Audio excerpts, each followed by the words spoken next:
Hello fellow data friends, I did some time-lapsing. This time I used the Smarter AI mod and let the game run until 2471. 1 minute of the time-lapse corresponds to 90 years in-game. After the time-lapse I will explore the resulting world. But let's already talk about what will likely happen. I also did a 700 years vanilla time-lapse on patch 1.8.6 and the world develops nicely until about 2200. Then most countries, except Russia, start to fall apart.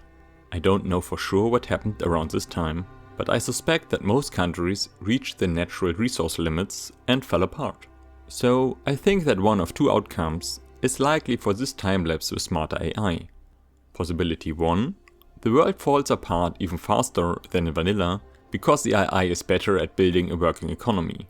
Hence, many countries will hit their research limits faster. Possibility 2. Smarter AI is more aggressive than vanilla, so the AI might be able to consolidate better and thus be able to survive longer until everything falls apart. Let's see what happens. Enjoy the time-lapse, and I see you again in 2471.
And we reached 2471.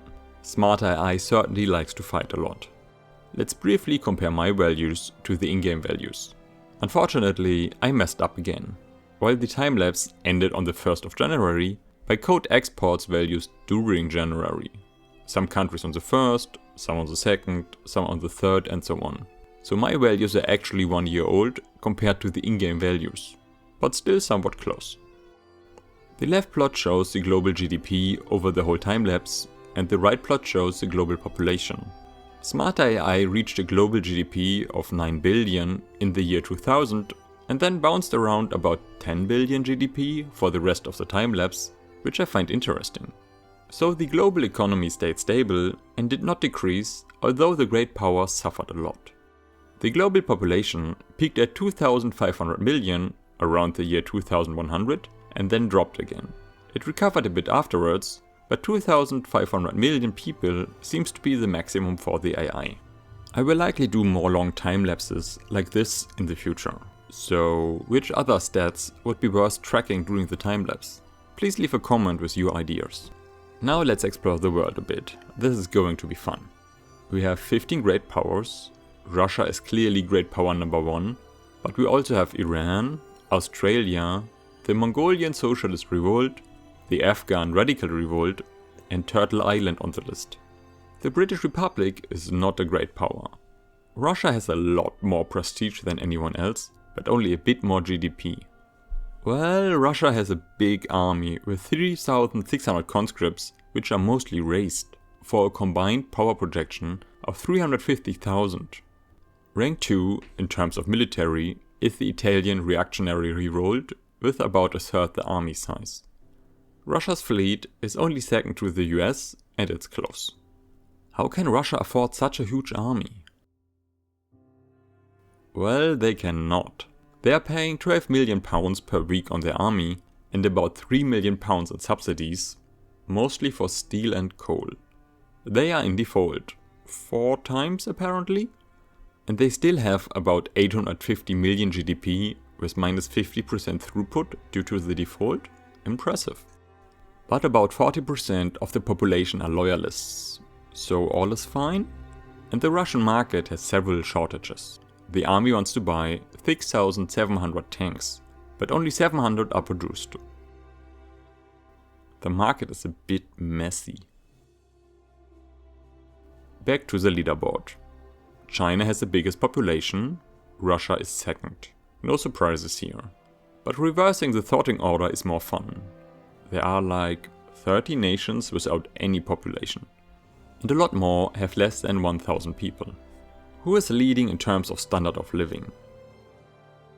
Wales is leading with 66 standard of living for 230 persons. The first real nation on the list is Assyria with 28.3 standard of living. They are an Iranian subject and are doing quite well for themselves. Well, 60% of their GDP is selling oil. That checks out. But back to the actual leader for standard of living, Wales. Wales has a population of 230 people, all of which are capitalists, working at a very efficient trade center. They trade coal and iron for the Irish market because they are an Irish subject. Ireland is looking normally, but Northern Ireland actually belongs to England, which broke free from the British Republic, and has no population whatsoever. Spain has also suffered and lost their east coast to Slovenia, of all nations. Gibraltar belongs to the Philippines, by the way. Slovenia also owns part of the Italian peninsula. And there's also a mess on the other side of the Adriatic Sea.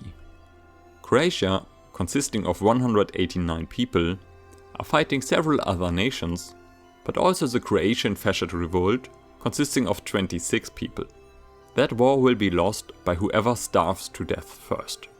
And of course, there's Montenegro, neighboring the other Montenegro.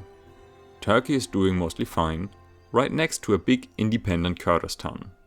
And Crimea seems to have an identity crisis. And while Germany formed, that is not looking very unified.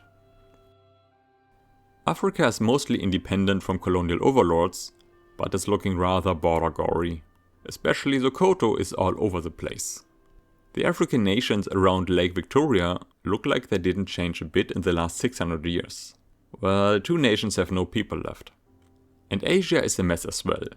Kabul is one of my favorites here. And of course, Formosa and Formosa. I'm not so well versed in Asian borders. If you spot something particularly wild, please share in the comments. But this is also great. There's Karnak and Karnak, neighboring Karnak, and of course, there's also Karnak. Northern America is also rather divided. Turtle Island in the north is cool, and the Maya returned. And we got 2 Ontarios. And please note the Free States of America consisting of North Dakota. The island of Cuba is completely devoid of human life. And the West Indies are doomed. They have 4 people left, 3 academics and 1 laborer, although the laborer is actually happy with the government. In South America, the Federations of Americas formed and survived. Brazil survived as well, by the way. Apart from that, mostly messy borders. And we have 23 power blocks. Many of them are rather small and often have only a single principal, which is often not even upgraded. But Congress of Spa sounds like a nice holiday location. Let's look at some capitals. The Russian capital first. We have a bit over 8 million people. 300,000 are unemployed. We have 170 levels of urban centers, where about 500,000 people are working. Not many financial districts or manor houses.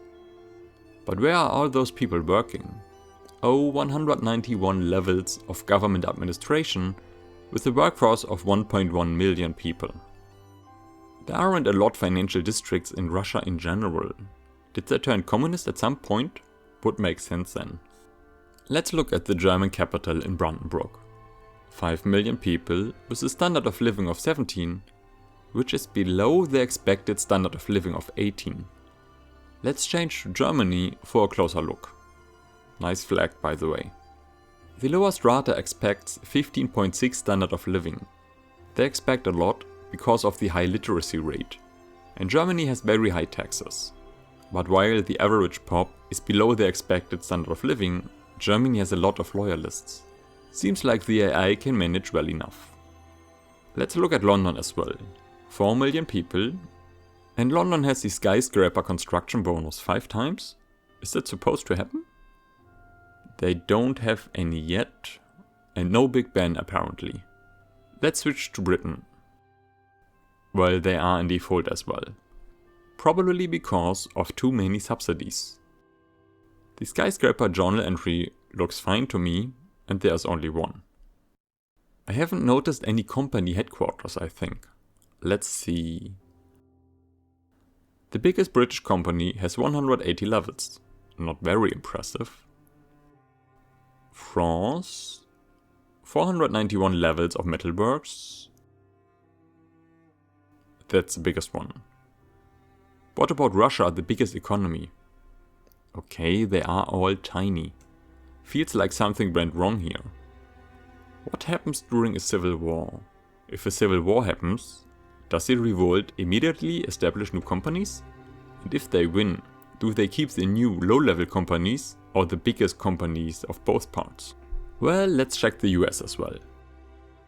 Minnesota Metalworks looks nice, almost 2000 levels. The US companies look fine. Let's see if we can find some funny cultures in weird places. Hey, the culture overview seems nice to find empty provinces. Northern Ireland has no culture color because there's no one living there. Corsica as well. The rest looks normal. Africa has several dead pockets. The Fulbe people certainly spread around a bit. And there are 4 million Scottish people who took over Zambia. Do you see anything weird in India and Asia? I'm not so well versed in these cultures. But Borneo has 2 dead spaces. And Lanfang is Russian now. Northern America has several pockets of Native American cultures, but is still mostly US cultured. South America looks messy, but nothing too special, I think. What about religion? Oh, there are a lot of atheists. They are certainly the majority. Interesting. What about starvation? There's a lot starvation going on. Many of those African famines are mostly affecting small populations, which is likely a result of some weird colonial borders. Most of those red states look bad because 100% of the population there is starving. But look at Iceland. All 11 people are starving. In absolute terms, this is not very much. But then look at Nanjing. They have been starving for 132 years, with 21 million deaths and another 21 million unrealized births. That sounds bad. And is likely the worst famine in terms of dead people in this world.